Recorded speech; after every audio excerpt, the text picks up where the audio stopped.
We will be discussing today story structure, lesson number 3 on screenwriting, in which we will pick up where we left off on our lessons in story structure. And here we're going to just dive deep into the screenplay itself. Like so we've talked about what makes a story effective in terms of the broader sense. And then we dialed it in a little bit in story structure lesson 2. And we talked about how to pitch a good story. And we talked about different genres of movies in the Save the Cat genres. And today we're going to dive even just a little bit deeper. And we're going to talk about, okay, now that we know those things, how can we apply that knowledge and how can we write an effective story? How can we write an effective screenplay so that people actually want to turn it into a movie and then it'll work as a movie? So that's what today's lesson is all about, screenwriting. So what is it? We talked about this at the beginning of a few lessons ago, where you have a great idea for a movie and you tell your friend, I have this great idea for a movie. And your friend says, all right, well, what is it? Or you're going to go pitch it to that big hotshot producer. And the producer says, all right, well, what is it? And we said that if you have a good idea, you should be able to pitch that idea in like 90 seconds or so, a minute and a half, and be able to get through it and convey it clearly so that the person listening to you knows what it is. And if you can't do that, then maybe you got a problem, right? Maybe your story's a little too all over the place. Maybe it's not as refined as you thought it was.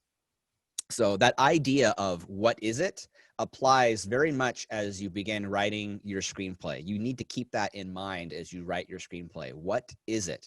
And you need to keep that with you as you progress through your screenplay, because it's very easy to get distracted when you're writing a screenplay, as we'll come to find out.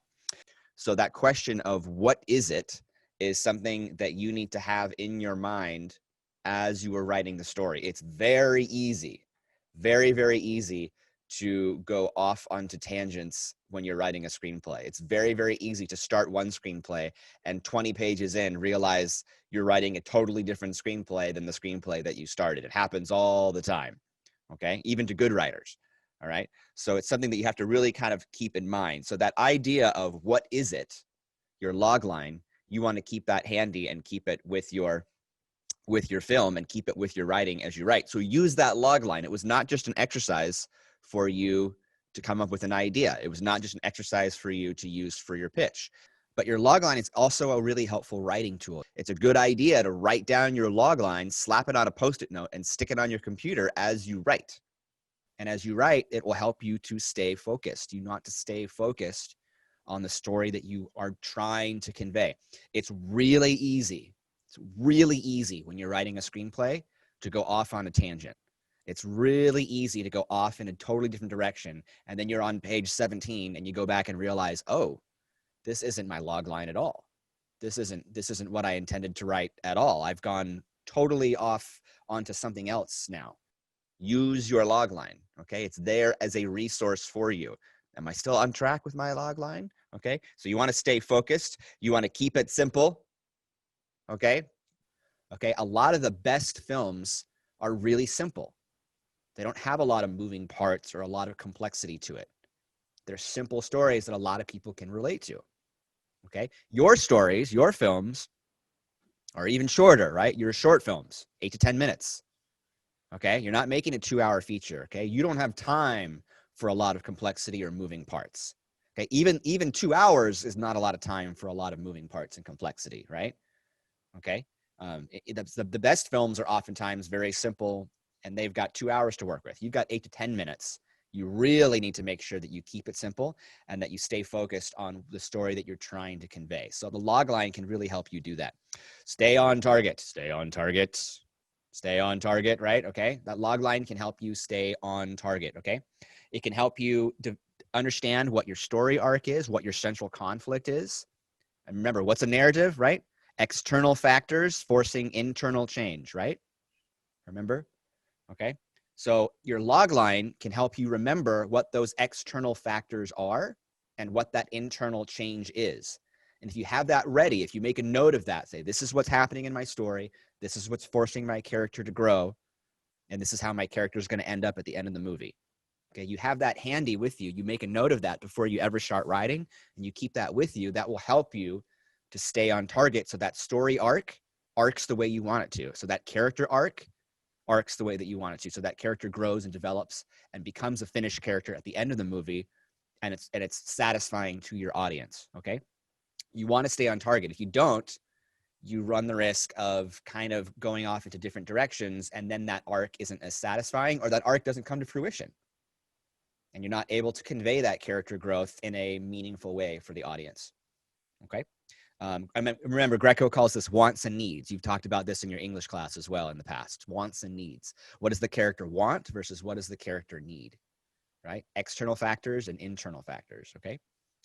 Remember your structure that we've talked about in the past. We talked about the hero's journey. That's a broad story, type that fits all kinds of stories, not just films, but also books, and also mythologies, and also oral traditions and stories that have been passed down throughout time, right, in millennia.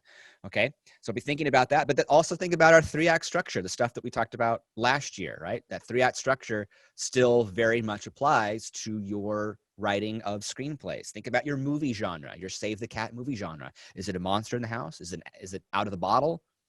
Is it institutionalized? Is it a superhero? What kind of film is it? And be thinking about the movie genre and how that works. You can also use a beat sheet. A beat sheet is kind of a roadmap for your story. Blake Snyder became kind of famous. Blake Snyder, who wrote Save the Cat, became kind of famous for these beat sheets as well, where you get a beat sheet and says, oh, on page 25, I need this to happen. Some event needs to happen because on page 25, that would be the appropriate place in the movie for something to happen. On page 50, the character needs to have difficulty with this, and so on and so forth. There are beat sheets that you can get for student films. There are beat sheets that you can get for TV shows, for TV pilots, or movies, or short films. These are all tools that can help you as you begin writing. Here is a quick video here. This is 40 seconds. This guy is going to tell us how to write a narrative in 40 seconds. Very simple, very clean. How does a narrative work? All right, here we go.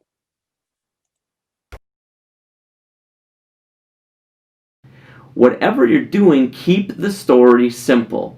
Establish the world, introduce conflict through an inciting incident, develop that conflict with protagonist and antagonist, lead to a climax, and resolve and conclude. That type of structure is the most common film structure. In the case of a short, it's self-contained and it's easy. Something bad happens, somebody needs to fix it, somebody fixes it or fails. That is the fundamental building block of narrative, and in particular, when working in a short, this is going to be really important. Okay, simple. Very, very, very simple. All right, establish your world, right? This is the ordinary world. We talked about this with the monomyth. Establish your world, introduce the conflict, right? This is where something happens, right? Nemo's got to go to school, right? Or Nemo goes to the edge of the reef where the drop off is, right? He's going to go touch the boat, right? Something happens. Okay, develop the conflict.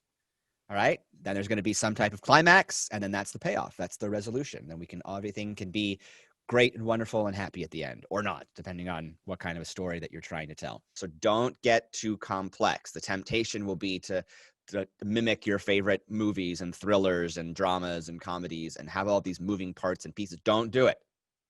Don't do it. You've only got 8 to 10 pages to work with here. Remember our hero's journey arcs, okay? These still apply, okay? These still apply as you write your screenplay, all right? These are all of the little stages that we talked about. We've got our ordinary world and our special world and our first act and our second act and our third act, okay? These are pretty consistent through all effective narratives. Now, it doesn't mean you're going to have all 12 of these, okay? You don't need to have all 12 of these, but you're going to have some of them. You're almost definitely going to have some kind of ordinary world versus some kind of special world. I mean, that's almost a given in every story. Okay, something happens. Something needs to happen.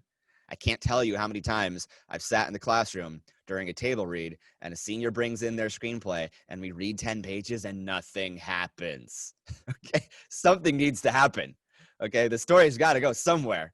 Otherwise, everyone's just going to be bored out of their mind.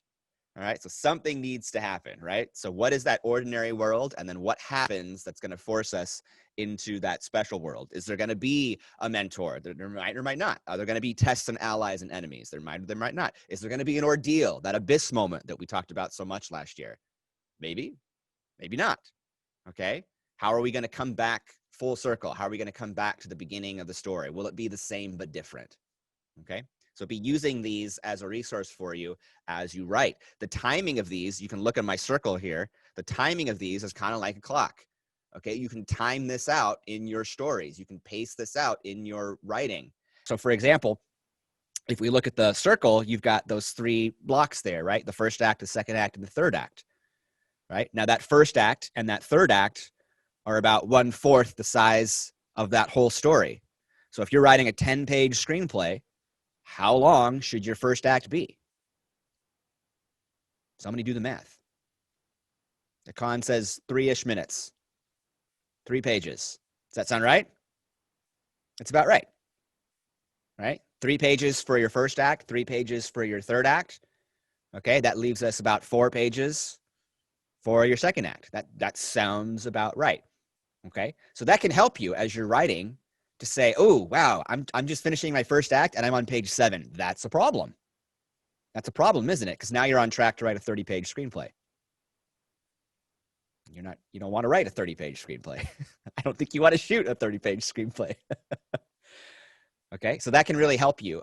3 pages for a first act, that's not a lot. Now you are making a short film. The rules for short films are slightly different. You can have a little bit of a longer first act because it just takes time to set up a world. It takes time to set up new characters and so on and so forth.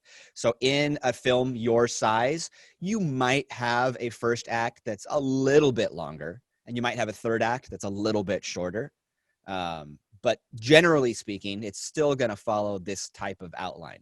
So if you're getting to page, 5 or 6, and you're still wrapping up your first act, that's probably a problem.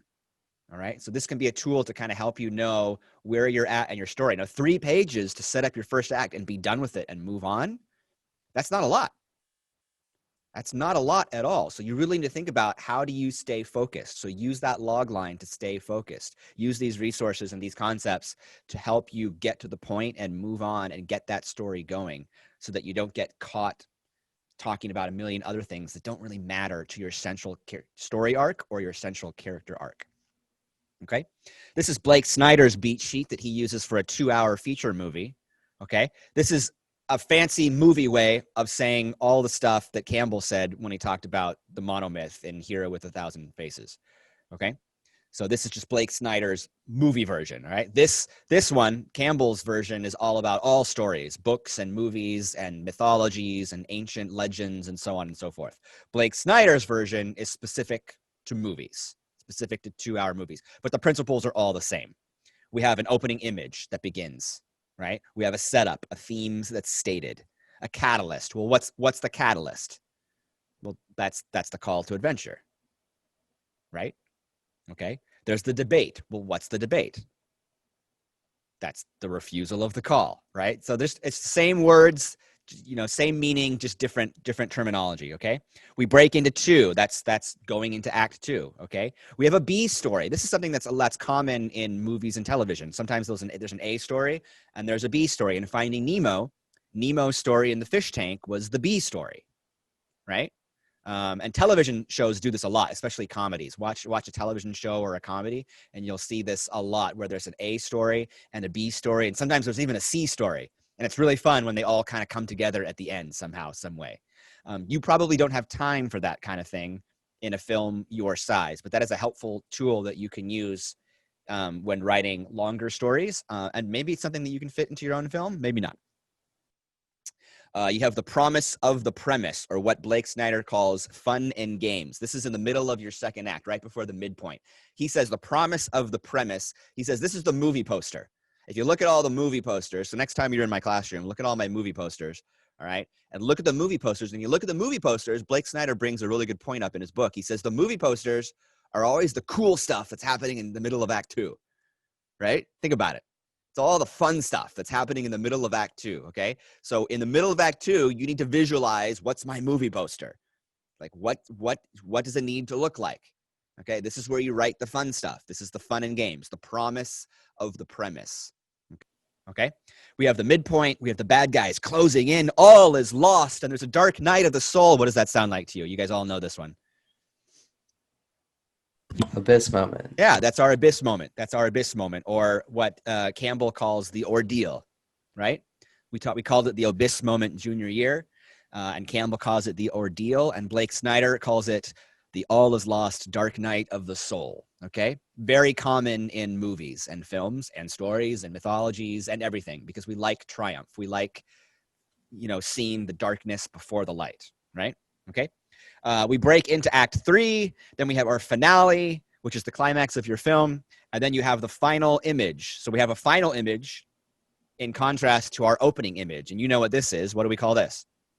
The same but different. The same but different. The same but different. Very good. Right? So we have the final image and our opening image. This is Nemo at the end of Finding Nemo, and they're doing all the same stuff, and it's the same shots, but it's different.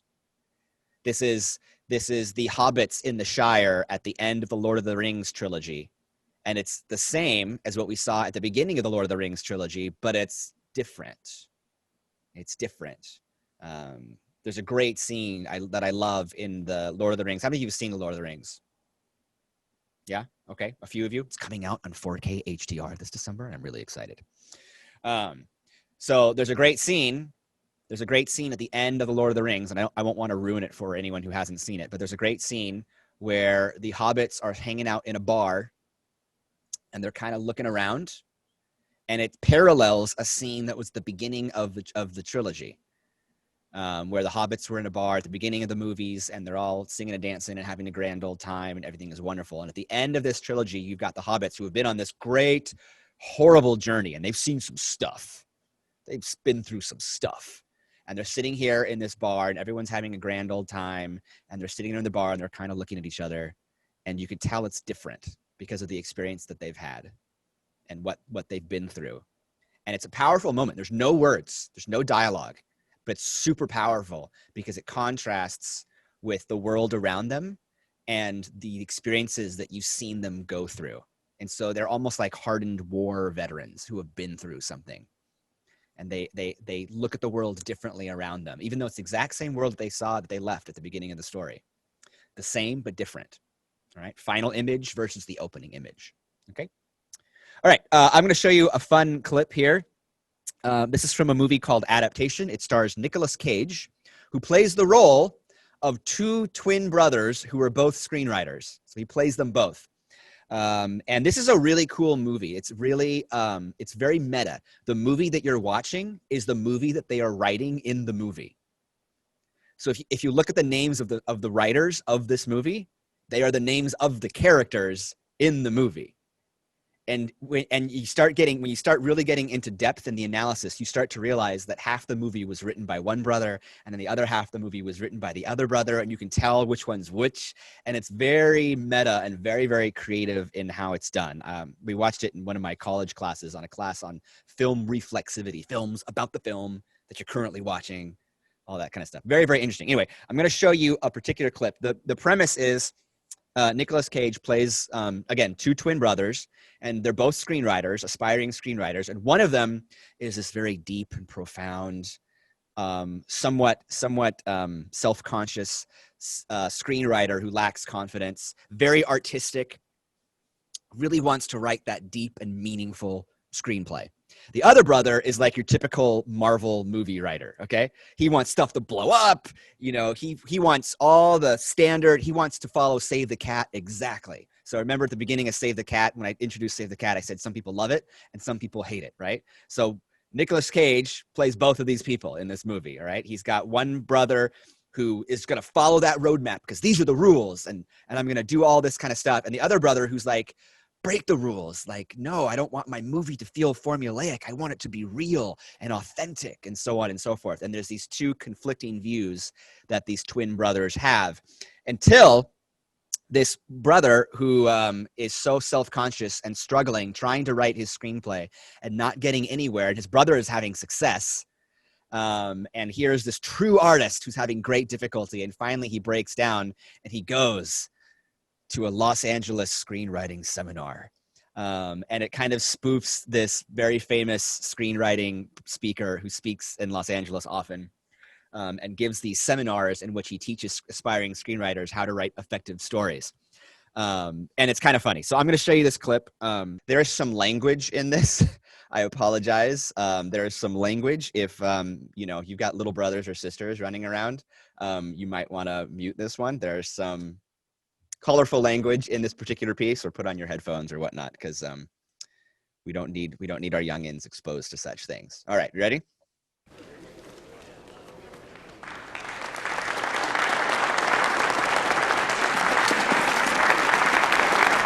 Okay, thank you. We have a long 3 days ahead. Years from now, you'll be standing around a posh cocktail party congratulating yourself on how you spent an entire weekend locked in a room with an asshole from Hollywood for your art. I am pathetic. I am a loser. So, what is the substance of writing? I have failed. I am panicked. First, I have sold out. I am worthless. last, What the fuck am I doing here? What the fuck am I doing here? Fuck! It is my weakness, my ultimate lack of conviction that brings me here. Easy answers, rules to shortcut yourself to success. And here I am, because my jaunt into the abyss brought me nothing. Well, isn't that just the risk one takes for attempting something new? I should leave here right now. I'll start over. I need to face this project head on and God help you if you use voiceover in your work, my friends. God help you. It's flaccid, sloppy writing.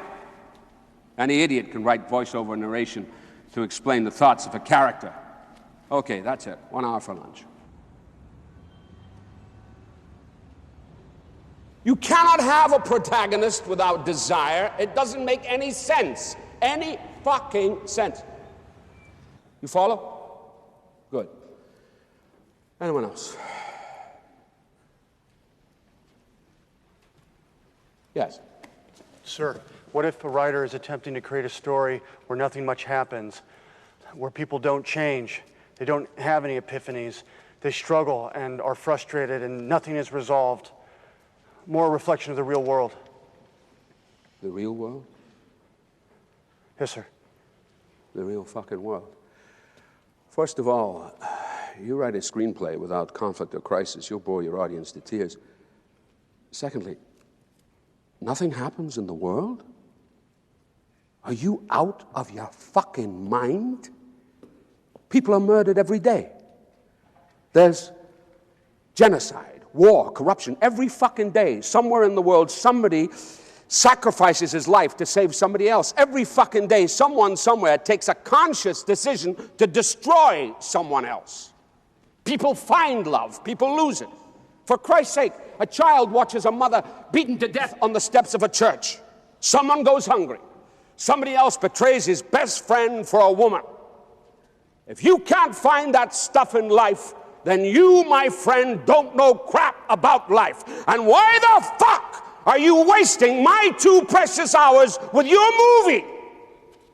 I don't have any use for it. I don't have any bloody use for it. Okay, thanks. Okay, thanks.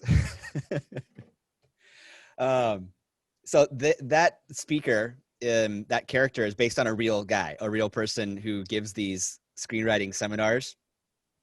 And when they wrote adaptation, this movie, they approached him and said, "Hey, we want to spoof you. We want to have this character in this movie, and we want it to be kind of like," because this was a very famous, well-known speaker. And they're like, "Hey, we want to, kind of have you in this movie or whatever. Are you okay with that? Like, will you give us your blessing, basically?" And he loved it. The guy was like, "Oh yeah, absolutely, that's great. But I have two requirements." And so his 2 requirements were, he gets to choose who plays him. So he gets final say on who portrays his character. And the other one I thought was really interesting. His other requirement was, his character needs to have some redeeming moment, some moment of redemption in the movie. So there's a scene later on in this film where Nicolas Cage and this speaker run into each other at a bar, and this speaker, is friendly to him and gives him some, the right kind of advice that he needs to hear or whatever. And it's this moment of redemption for his character. And it's pretty funny when the movie came out. I saw an interview where the guy was laughing at the performance at the scene and said he showed it to his kids, and his kids were all just laughing because they said they just nailed it. They just thought that this guy absolutely had this character just right. So it's really, really funny. And it's meant to be sort of tongue in cheek. It's meant to kind of make fun of this sort of method of writing, you know, like there's these hard rules that must be followed. I told you when I introduced Save the Cat a few lessons ago, that there are people who either love it or hate it, right? Like there's people who really love the book and there's people who absolutely hate it because they feel like it's too formulaic, you know, that it makes all movies the same and so on and so forth. And there is some truth to that. But we also need to kind of understand why these stories are successful. We need to understand why these stories and these narratives work before we can start breaking rules. Nicolas Cage's character, who's very uncertain about himself, has real difficulty writing a successful screenplay, much like many of us, right? And we're all new writers. Like we have less experience than Nicolas Cage's character, right?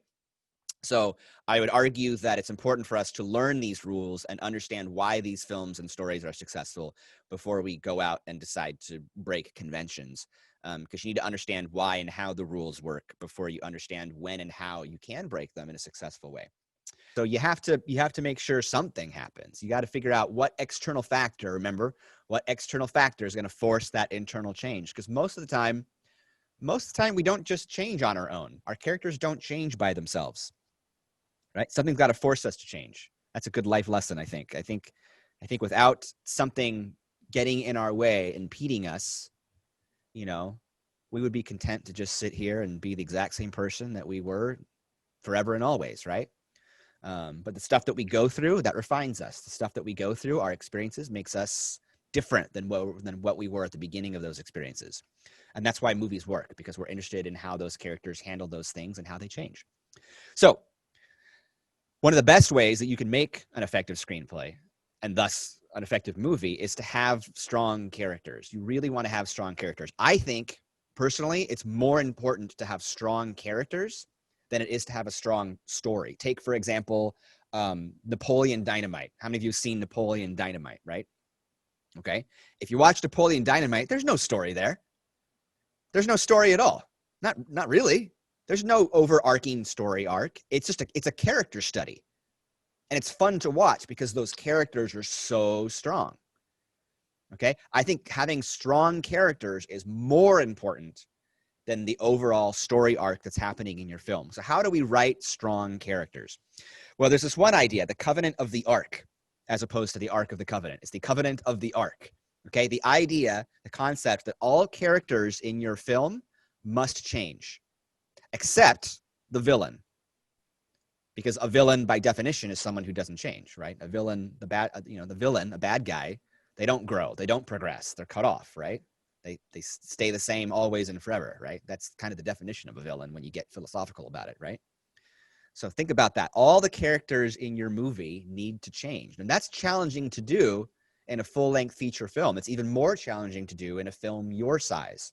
So be thinking about the size of your film, the number of people you have in your cast, how many characters do you have, and how can you effectively show growth and change in all of your characters? It might be small. It might be really, really small. You might have one character change in a really small, minute way, but that's okay. That's fine. But there's still going to be some sort of change. The covenant of the arc. All characters must change. You want strong characters that are relatable, memorable, likable, because you want your audience to connect with them. So, for example, in the story genre of superheroes, we gave the example of Harry Potter a few lessons ago, right? Harry Potter is a superhero. That's a superhero movie, right? An extraordinary character in our ordinary world, right? But he's presented as the poor boy who's being mistreated, who lives in a cupboard under the stairs, right?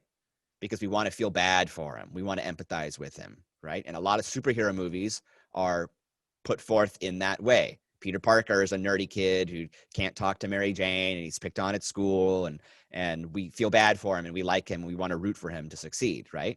Remember, the protagonist in your story is just a proxy. They're a stand-in for your audience. Remember this. We like movies because we like to pretend that we're the main character. Okay? This is why if you're in my classroom and you look at the posters on my wall, it's all the same character. It's the Indiana Joneses and the Han Solos and the Marty McFlys, because that's who I like to pretend I am. Right? You might have different movies that you have, or that are your favorites, with characters that you identify with. Right? That's what you're doing with an effective movie. You're taking your audience and you're placing them into the movie through your protagonist. Your protagonist is just a proxy. They're a stand-in for your audience. You want them to be relatable so that your audience can really connect with them. You want them to be memorable.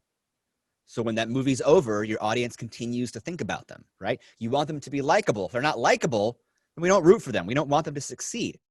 One of the ways that we can make them likable, Blake Snyder uses the example of saving the cat. This is where the title of the book comes from, Save the Cat.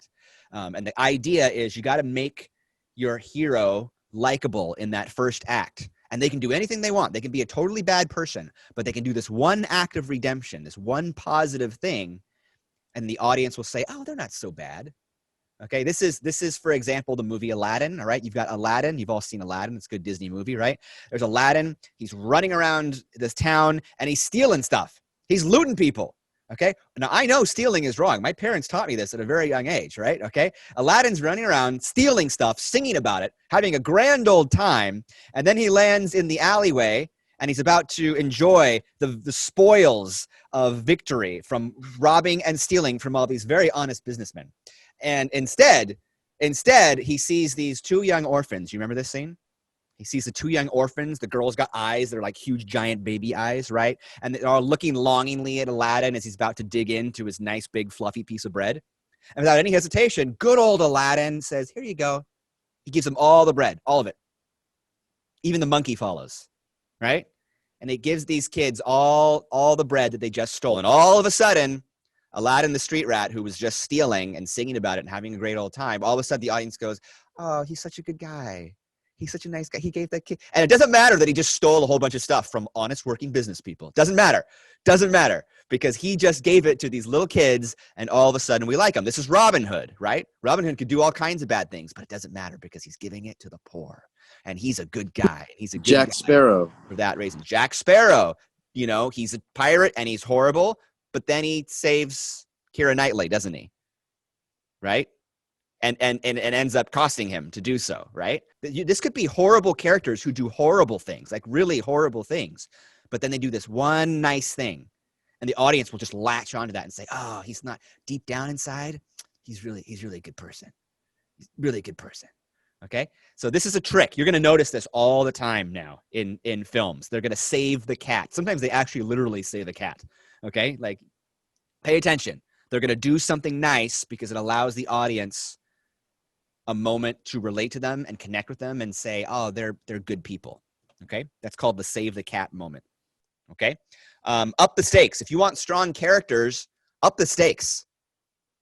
Okay, I have a character about a student in math class, and they need to, there's a big test on Friday, and they're worried about the test, and that's my story. Okay, boring. Okay, up the stakes. Okay, it's not just the test on Friday.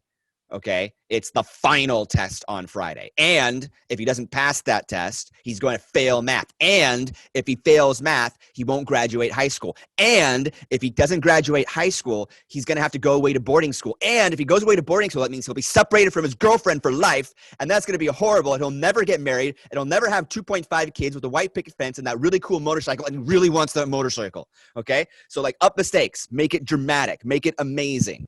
Okay, all right, like make it what happens if they don't succeed. Okay, Blake Snyder refers to what he calls primal motivation.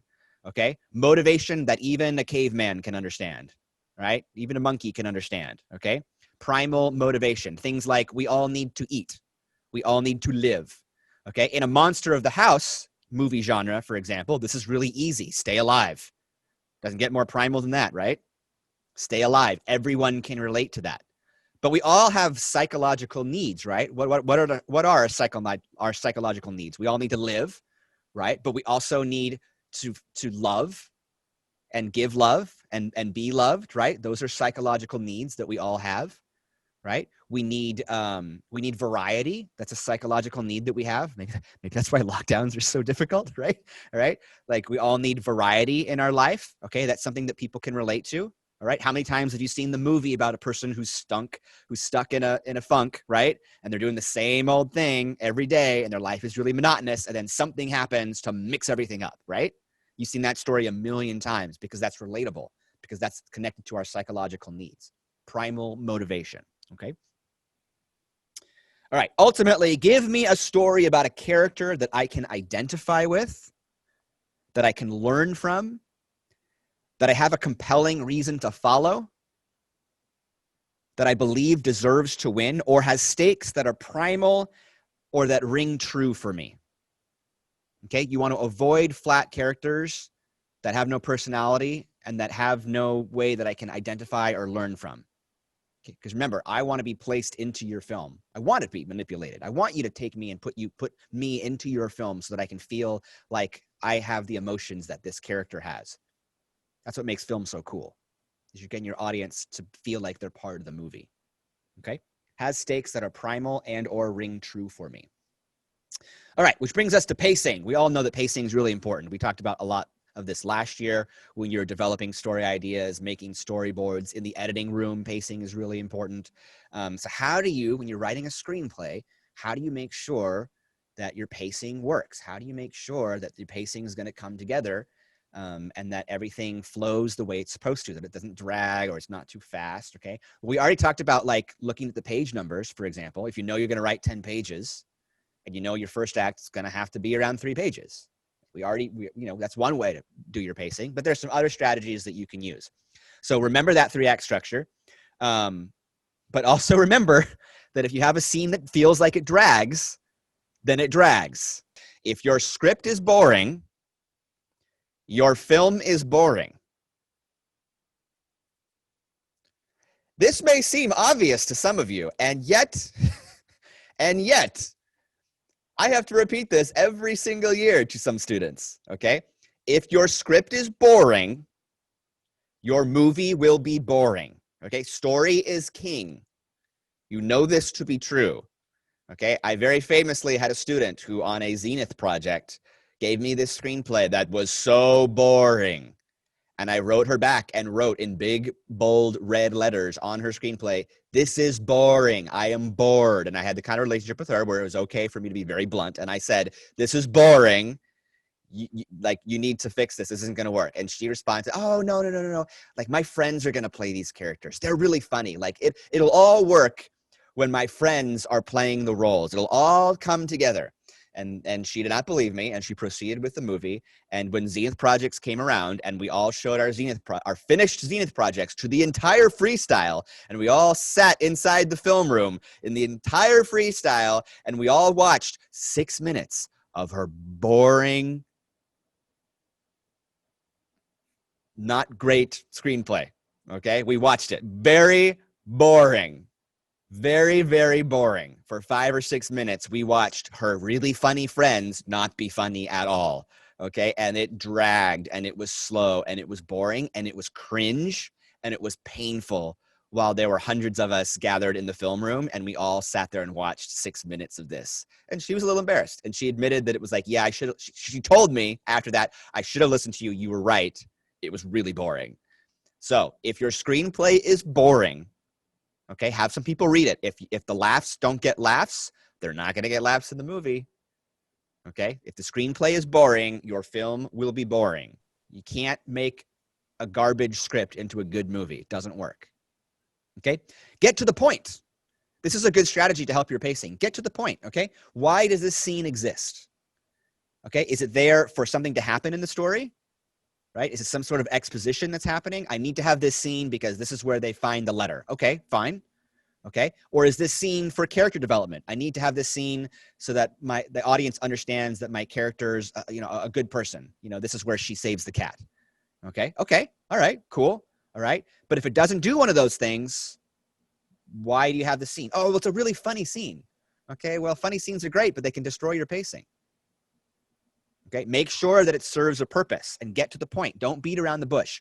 Get in, get out, move to the next scene. You have a limited amount of time. Even in a 2-hour film, you have a limited amount of time. Okay, get in, get out. Make that scene work for its purpose, its intended purpose, and then move on to the next scene. Okay, you can map your beats. You can use an outline. You can get a beat sheet and outline it, and that'll just kind of help you as you devise your screenplay. We kind of talked about that. Arrive late and leave early. I don't remember if I talked about this with you last year, but this is a really good strategy that you can utilize in your writing, but also in your post-production when you're editing. Arrive late and leave early.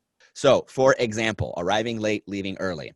A student comes rushing into the film room. Mr. Taylor looks at the student and says, "You're late to class again." The student says, "I'm sorry, Mr. T, there was an incident." Okay, and Mr. T says, "An incident?" And the student says, "Yeah, there was this chicken." Save it, sit down, and don't let it happen again. "Yes, Mr. T." Okay, this is a fun little scene. Okay, nothing too crazy. All right, but we don't need all of this. This is a very short scene, but even in a short scene like this, we can arrive late and leave early in this scene. So for example, I can cut out all this stuff. Okay, I don't need the student to rush into the classroom and for the teacher to say, "You're late to class again." Well, believe it or not, I've been late to class before. I'm also a teacher. I've seen students late to class before. We've all seen students late to class before. We know what that looks like. We don't need the dialogue to tell the audience, "You're late to class." Well, of course they're late to class. I know what that looks like, okay? I just saved myself a couple seconds. Believe it or not, you do that in enough times, that adds up. And now you save that time for other stuff that's more important, okay? We don't need to tell the audience that the student is late to class. Why waste time on that? All right, let them see for themselves, okay? Show, don't tell. So the student comes rushing into the classroom. We can see that they're late. We know that they're late. We know what that looks like. And the student, without any prompt from the teacher, says, "I'm sorry, Mr. T, there was this incident." See, already, that's more fun. Already, that's more humorous, right? Okay, and the teacher says, "Incident? Yeah, there was this chicken." And you cut there. Well, now you cut there. You get rid of all that other stuff and you cut out on there. And now the audience is like, "What was that about? That chicken? I'm really intrigued by this. Is this going to come back into play later in the second or third act? Like, I'm really curious. Like, what does this mean?" And now your audience is interested. They're invested, right? Now they're engaged. They're going to be looking for that chicken later on. Okay? Because we arrived late and we left early. It keeps things moving. It keeps things moving along. This is a really great strategy that you can use in your writing, and a really great strategy that you can use in post-production when you're editing. A lot of stuff ends up on the cutting room floor, but that's a good thing because it helps keep the pacing moving and helps keep the audience engaged and keeps things interesting, especially in this day and age where our attention spans are much, much, much shorter than they were, a generation ago, right? We know this to be true, right? We don't have the attention span that our parents had or our grandparents had, right? So get to the point already in your scenes and arrive late and leave early, and you'll find that the abruptness of that is a good way to hook your audience. It's also a good way to make things dramatic. It's also a good way to bring in more comedy, more humor. It's a good way to elicit emotion of all kinds. It's a good writing strategy. Now that brings us to dialogue. All right, so find the voice for each of your characters and have fun with this. This is really cool. Dialogue is fun, and writing dialogue for characters is fun. I really hope that someone in this class has the experience that I've had writing characters, where I remember sitting in college when I was writing my feature-length screenplay in college, and every week I had to turn in 10 pages. So I would write 10 pages of my screenplay and then turn it in, and we would do table reads in class, and I'd get feedback, and then I'd go back and do it again. So like every week I was writing another 10 pages, another 10 pages, another 10 pages until I had all my finished work. But what was really cool and rewarding about this experience is I'd come home and I'd sit in my, in my room after school, and it'd be a Tuesday afternoon or something. And I'd sit down on my computer and I'd open it up and I'd say to myself, "Man, I'm really excited to find out what happens next." Even though I knew the broader story arc and I knew the broader character arc, I didn't know all the little scenes in between. And sitting down every day to write those 10 pages was like sitting down to watch a new episode of my favorite show.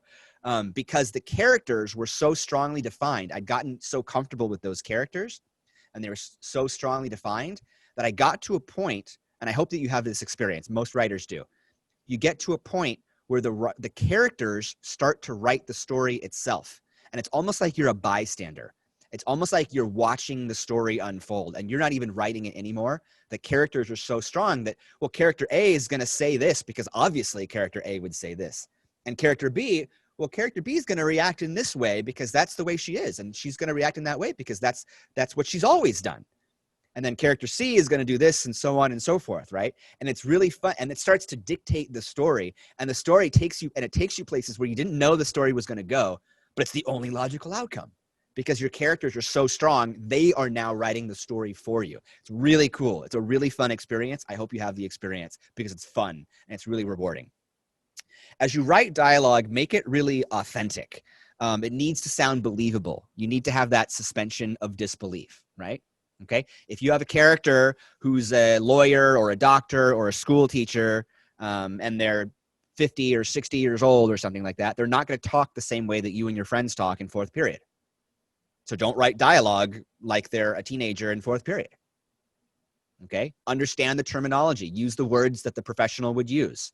Okay. You should be able to take all your bits of dialogue and give it to the person on the street, and they should be able to tell just from the dialogue and say, oh, this character is different from this character. These are two different voices. You should be able to hear the voices in the dialogue as you read it. Okay. Show, don't tell. You guys know this one. If you have a way of showing what's going on in your film rather than saying it in dialogue, show it. Show it every time. It's a lot more powerful to let your audience see it than hear it through dialogue. Because now when they're hearing it through dialogue, they're getting it through second or third hand interpretation, right? Allow your audience to see what's going on for themselves. That's a lot more powerful because now they're seeing it first person. All right. So if you have the opportunity to show rather than tell, you should show. Okay. And don't be on the nose. So on the nose, this is my Romeo and Juliet example. So on the nose, for example, Romeo says to Juliet, oh, Juliet, I love you. And Juliet says, yes, but we can never be together because of so many external factors. Okay. And Romeo says, I know, that kind of sucks. And Juliet says, agreed. Okay. Very sad story for Romeo and Juliet. Okay. That's very on the nose. That's very on the nose. Okay. That doesn't leave a lot of room open for interpretation. Okay. But if we leave it open for interpretation, we can have the same scene where Romeo turns to Juliet and says, oh, Juliet, there are so many things I want to say. And Juliet looks knowingly at Romeo and then off into the distance and says, you mustn't. And Romeo says, I know. Okay, well, now your audience is sitting here, and this is a lot more dramatic. Now your audience is sitting here and they're saying, whoa, what is Romeo not saying? Okay, and now your audience is filling in all those gaps for you. See how this is more powerful? If you're spelling it out, if it's on the nose and you're spelling it out, you're telling the audience exactly what they're supposed to think and how they're supposed to feel. Nobody likes that. Nobody likes being told what to think and how to feel. Okay? But if you leave it open for interpretation, now the audience is filling in the blanks for you. They're literally writing your story for you in their heads. They're imagining what Romeo would be saying to Juliet. They're imagining what Juliet would be saying in response. And anything they write in their head is better than what you would have written because they believe it more because it's in their head. Doesn't matter what it is. Anything they put in their head to fill in those gaps is more powerful to them as an audience member than anything that you would have said if you had just spelled it out. Okay, and now it's become a collaborative, collective experience with you and the audience. This is why filmmaking is so cool, because this audience is part of the writing process. I really believe that in an effective film, the audience is the final stage of the movie making process. It doesn't end when you export your movie and you're done. It ends when the audience interprets what you have taken and experiences it. And if you do it right, you give them opportunities to be part of the movie making process by writing stuff, by filling in gaps, by filling in emotions. And now if you're smart, you've manipulated them into doing exactly what you want them to do, right? And interpreting it in exactly the way that you want them to. But allowing them to have some opportunity to interpret things is a great way to engage your audience and to make your films more powerful. So be thinking about that with your dialogue. You don't want to be on the nose. All right. So visual writing, can you see the movie in your head, right? Can you see that movie poster in your head, okay? If you can see it in your head, then we need to see it on the page, okay? In my screenplay, I had a character who was trying to fight off a bad guy, and he picked up a hose with a sprinkler on the end of it, and he swung it around, and he hit the person in the head with the sprinkler, okay? All right, if that happens in my head, all right, I need to write that on the page. You can't say, oh, I'm going to film that part later. No, you have to write it in the story, right? It needs to be in there. So if it happens on film, if a character picks up a pen or a pencil, and that's important to the story, you need to write it, okay? Everything that we see on the screen. But you're not writing a novel either. So you're not going to write, You're not going to get very prolific and flowery in your writing, you know. And then, you know, and then the grains of wood, you know, flowed so eloquently across the handcrafted mahogany of this coffee table. Right now, you're not going to write that. That's novel speak. You're going to write the character sits down and puts his feet on a table. That's what you're going to write. Like, you're going to write what we see, right? Because you don't have time to go through all that other stuff. Okay, save that for your novel. So write visually, show, do not tell, as we've talked about many times before, and do not direct from the writer's desk. Okay, more times than not, when you're writing a screenplay, you are not going to be the director. You are not going to be the producer. Usually, you're trying to sell your script to somebody else. So don't tell the director how to do their job. Do not say, the camera pans up to reveal such and such and such and such a person at the edge of a precipice. Okay? All right? The camera is not a character in your movie. You just told me, the audience, that this is a movie. I was so engaged and engrossed in the world that you created, and then you just reminded me that it's all fake by reminding me that the camera is there. Okay? Don't call attention to the fact that your movie's not real. Okay? Keep that suspension of disbelief alive, and don't tell a director or a cinematographer how to do their job by telling them, oh, that the camera needs to pan in on a close-up here. The camera needs to do one of those 360 things in this shot. Don't do it. Not your job. Not your job. All right, kill your darlings. A common expression. You have to ask yourself, you have to be really critical here as you look at your films. Why does this character exist? Okay. Oftentimes, students will give me a screenplay with 4 or 5 characters, and I'll say, why do you have 4 or 5 characters here? What's the point of that? That doesn't make any sense. You could do all these things with just 2 characters. Well, you know, because I wanted 5 characters. Well, why do you need 5 characters? These are all flat characters. They're all the same character. I can't tell them apart. They have no personality because there's too many characters. Why don't you just have 2 characters? Well, it's because you have 5 friends, isn't it? Yeah. Okay, well, you know, this is a screenplay, not real life, okay? All right? Why does this character exist? It's oftentimes much easier to eliminate characters and have combined characters. And, you know, I don't need these 2 characters. They can be 1 character. So look for that. You're going to notice that in your own work. Why does this scene exist? We already kind of talked about that. Why does this scene exist? If the scene doesn't serve a purpose, get rid of it. You know, why is it there? Is it there to advance the story, or is it there to develop the character? It has to be one of those 2 things. Well, it's there because it's really funny. It's a really funny joke. Nah, it's going to destroy your pacing, and it's going to waste time for things that are more important. But it's a really funny joke. Well, then find a way to make it do one of those 2 things, or save it for a different movie. I had a student years ago, my first year teaching, who had a great senior narrative, and he had this really funny joke that was like improv. This character was doing a stakeout, and he had like a funny improv joke that he gave in the front seat of this car while he was doing this stakeout. But it ruined the pacing of the film because it was this suspenseful, tense moment with the character inside the house trying to avoid this other character, and this person in the car was supposed to be looking out, trying to cover him and everything. And he's telling this really funny joke, and it was funny and it got a laugh, but it ruined the feeling and it ruined the pacing of the film. And ultimately he cut it out, and it worked a lot better. Save that joke for another day. Okay.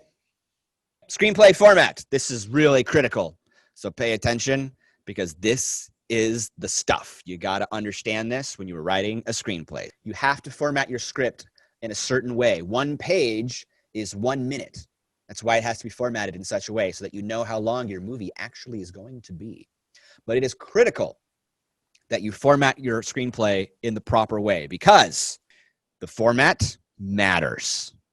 It really, really matters. Okay? Your spelling, it matters. It really, really matters. Your grammar matters. Okay? All of these things matter. Okay? If you give me, or if you give a producer or someone that you want to collaborate with a screenplay and it's not formatted correctly, we'll take one look at it and we'll throw it away. We won't read it because this person either A, doesn't know how to format a screenplay properly, so they must not know very much about writing, or B, they don't care enough about their work to format it properly. So if they don't care about their work, well, then why should I read it? That's pointless. Okay? But the same rule applies for your spelling and for your grammar. Okay, these things matter. It's part of the presentation. If your screenplay is littered with spelling mistakes or typos or grammatical errors, somebody like me or a producer or a director, someone that you're trying to sell it to will take one look at it. They'll start reading it and say, hey, this isn't even spell checked. Okay, there's no excuse, guys. We've got spell check these days. It's not like our parents. We don't have to look things up in the dictionary, right? You got a big red line every time you make a mistake, right? Okay, we'll look at it and say, look, it's full of spelling mistakes. It's full of grammatical mistakes. Either A, they don't care enough about their work to spell check. That's a really simple thing to do. Or B, they're just not that smart. And if they're not that smart, I don't really want to read their story either. Okay, no one cares more about your story than you, hypothetically, right?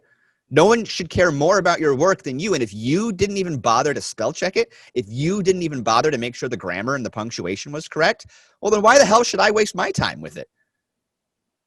So you're not going to get through the door without the proper presentation. So these things matter, okay? And they matter not just in your screenplays, but also in all of your other professional communications, including your emails to collaborators, producers, people that you want to work with, your teachers, okay? Be thinking about that. If you don't care enough about your communication to put your best foot forward with your spelling, with your grammar, so on and so forth, if it's not professional, that reflects poorly upon you as a professional.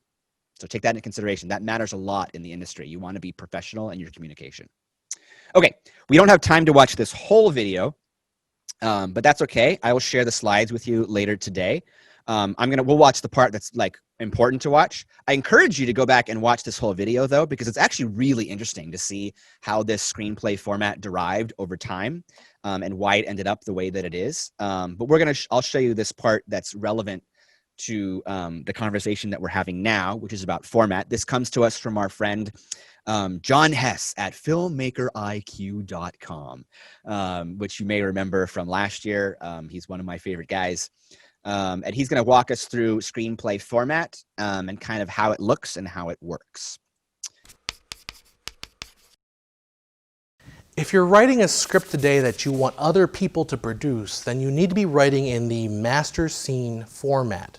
The master scene format has 6 main elements, and we'll touch on them very briefly. The first element is the scene heading, often called a slug line. All screenplays written in the master scene format are broken into individual scenes, not cuts. Each scene heading is written in all caps and begins with INT for interior or EXT for exterior. This is followed by the name of the location and the designation of day or night or some other time frame. The second element is the action portion of the script. This is written in present tense language and should only include what can be seen and heard. In other words, no writing about what people are thinking. This is a film we're making, not a novel. Sound effects that are key to the story but heard off screen need to be put in all caps, as well as the name of the character when you first introduce that character. The next element is the character name. This goes on its own line in all caps.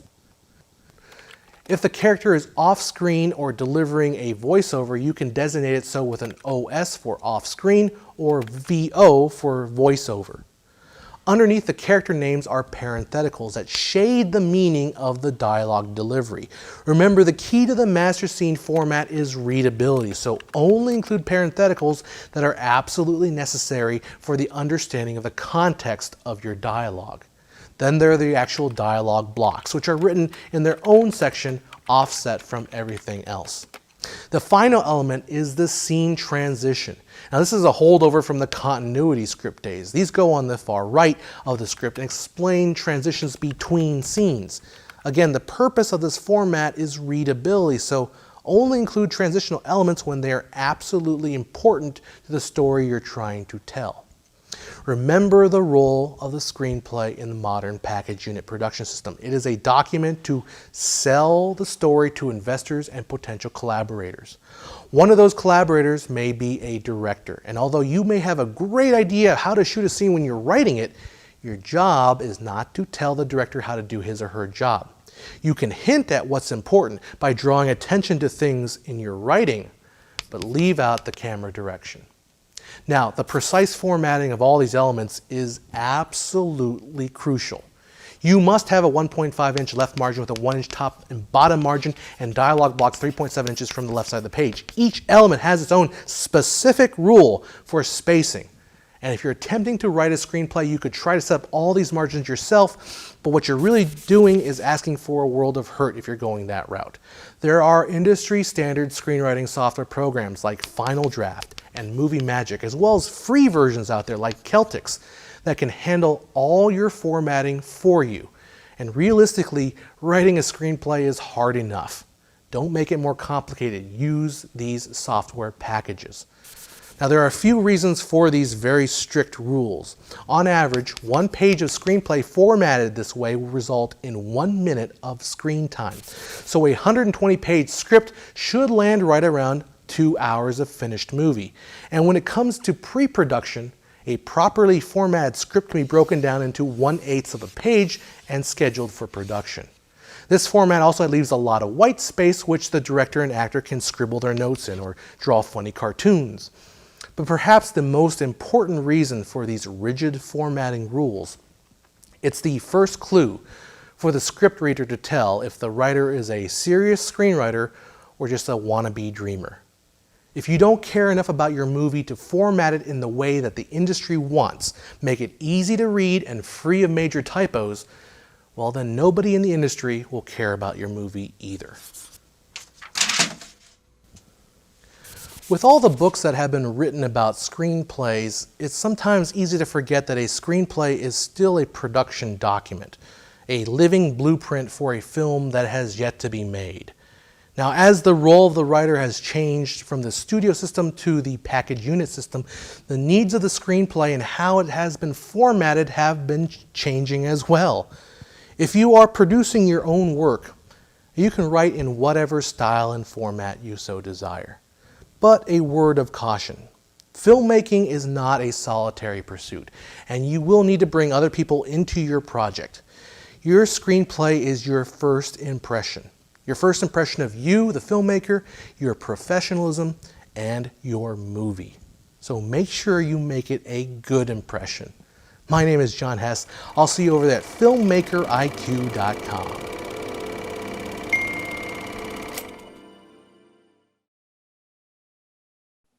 Thanks, John Hess of filmmakeriq.com. He's the best. He's so knowledgeable. He's just wonderful. I like him. Okay. Did you guys get all that format stuff? A lot of stuff there. A lot of rules. The first time I wrote my screenplay in college, I did not have any screenwriting software to do it. So I actually tried to do it in Microsoft Word by measuring everything out. It was the biggest pain in the butt on the face of the planet. Don't do it that way. Do not do it that way. That was stupid. And we have software that you can use. So there's a lot of software that you can use to try to format your script. So we have, for example, Final Draft, which is kind of the industry standard right now. And we do have some licenses for that, I believe. I don't think we have enough for every senior because normally we use it in class and it's like people are paired up and stuff like that. And I'm not even sure if we bought it this year. We may have or we may not have. But that's certainly an option if you want to get a license or if you want to buy your own. Celtics, as he mentioned, is a free one that you can use online, as is Script Buddy. The one that I've been using a lot lately that I really like is YouMe Script. It's free and it syncs with your Google Drive, and it's basically a Google Doc. And I really like this one because it's free and because it syncs with your Google Drive, but also for collaborative reasons. So like if I'm working with Elisa, for example, and we both are on the Google Doc, you know, I can make changes and she can make changes at the same time. And we can watch that screenplay being written in real time as we work together. Whereas you can't do that with any of these other applications. It's like a Google Doc, but it's formatted in script writing format. So I really recommend that one, particularly right now, since we're in remote distance learning. That seems to make the most sense right now. That's YouMe Script, and it's just a plugin basically for Google Doc. Not quite a plugin, but it's like its own little website that will sync to your Google Doc and all that kind of stuff. I will give you one word of caution with that. I have had it bug on me once where I kept making changes and it would not save those changes. And there was nothing I could do about it. No matter what I did, it would not save the new changes that I added to a particular script that I was working on. So I ended up having to copy and paste into like a new one. And after that, it worked fine. And I've never had an issue with it since.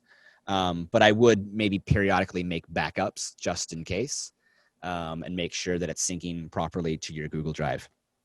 John Hess mentioned Movie Magic. I've never actually used that one.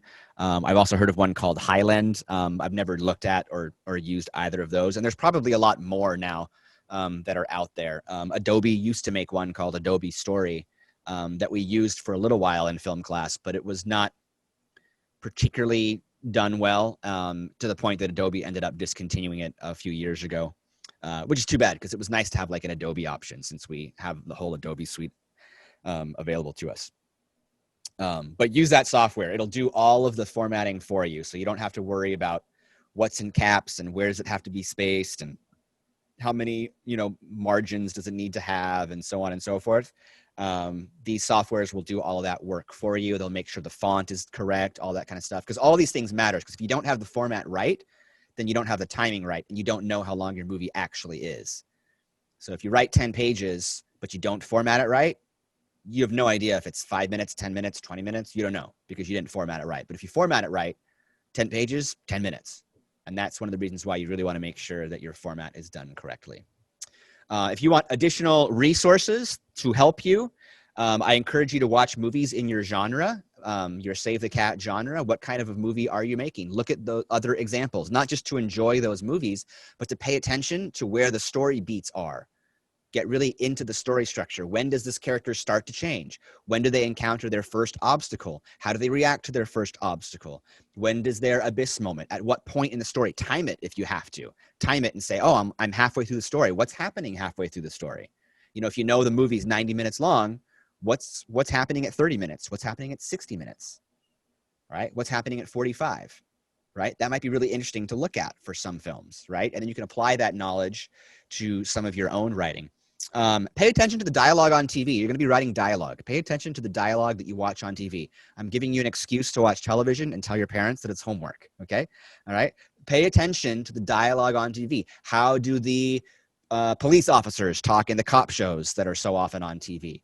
How do the lawyers talk in the lawyer shows? How do the medical experts talk in the medical shows? How does an old woman talk? How does a young man talk? How does a child talk? Okay, the dialogue is going to be written differently for those characters. It's not just about the performance of the actors. It's actually the words themselves. Okay, be paying attention to how the dialogue is different for different characters, okay? You want to make sure you write dialogue that is appropriate for the role that you're writing it for. Save the Cat has its own website, savethecat.com. There are resources there. You can download beat sheets for timing. I think there's even some beat sheets for like short films that you can download. I think there's some for TV episodes or TV pilots as well as feature-length films. They can be good resources if you want to use those or if you want to write more in the future. There's also some forums there, I believe, where people debate about what type of movie genre this film is versus that film. Is it a Golden Fleece or is it a Buddy Love? Which is it? And people will argue and debate about it. And there's some fun conversations in there. Simplyscripts.com is a great resource. If you want to look at professional screenplays of some of your favorite movies, you can go to simplyscripts.com. And they have a huge database of screenplays that are just full-length screenplays from movies. So if you want to read the screenplay for Shawshank Redemption, you can. And you can see how it's different. And you can see if they followed all the rules. Some of the rules that we talked about today, some professional screenwriters break. Some of them are not super professional. Some of them direct from the writer's chair because they're well established and they can get away with that because they have a reputation. They've sold enough movies at that point. They can kind of do what they want. Right? So it's kind of fun to read the screenplays for some of your favorite movies and to see how things changed or evolved over time.